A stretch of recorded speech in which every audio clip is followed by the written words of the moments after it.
पुराने ज़माने में बनी इसराइल का एक बादशाह था जो काफिर होने के साथ साथ बहुत जालिम भी था, जो लोगों को खिंजीर का गोश्त खाने पर मजबूर करता था और जो आदमी इनकार करता तो उसे सख्त सजाएं देकर हलाक करवा देता।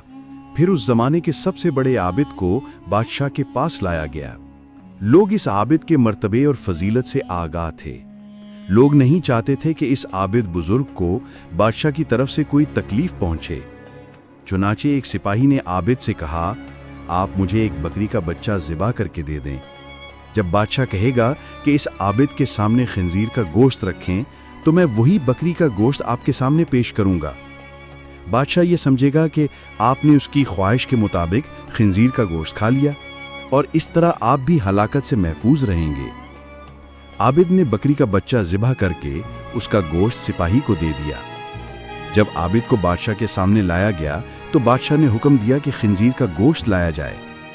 मंसूबे के मुताबिक तो उस सिपाही ने आबिद को बकरी का गोश्त पेश किया। बादशाह ने कहा, मेरे सामने खिंजीर का गोश्त खाओ। आबिद ने कहा, मैं हरगिज न खाऊंगा। यह सुनकर सिपाही ने इशारे से बताया कि ये वही बकरी का गोश्त है जो आपने दिया था, आप बिला झिझक खा लें। लेकिन आबिद ने बादशाह के सामने वो गोश्त खाने से इनकार कर दिया। जालिम बादशाह ने सिपाहियों को हुक्म दिया कि इसे कत्ल कर दें। जब आबिद को कत्ल के लिए ले जाने लगे तो वही सिपाही करीब आया और कहा, आपने गोश्त क्यों न खाया?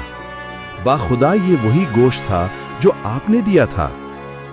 आबिद ने कहा, ऐसी कोई बात नहीं, बल्कि मैं इस बात से डर गया था कि लोग मेरी वजह से फितना में मुब्तला हो जाएंगे, क्योंकि जब भी किसी को खिंजीर का गोश्त खाने पर मजबूर किया जाएगा तो लोग कहेंगे कि फलां आबिद ने भी तो मजबूर होकर हराम गोश्त खा लिया था, लिहाजा हम भी खा लेते हैं।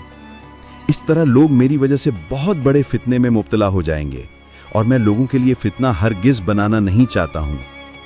ये कहकर वो आबिद खामोश हो गया और जल्लाद ने उसका सर तन से जुदा कर दिया गया।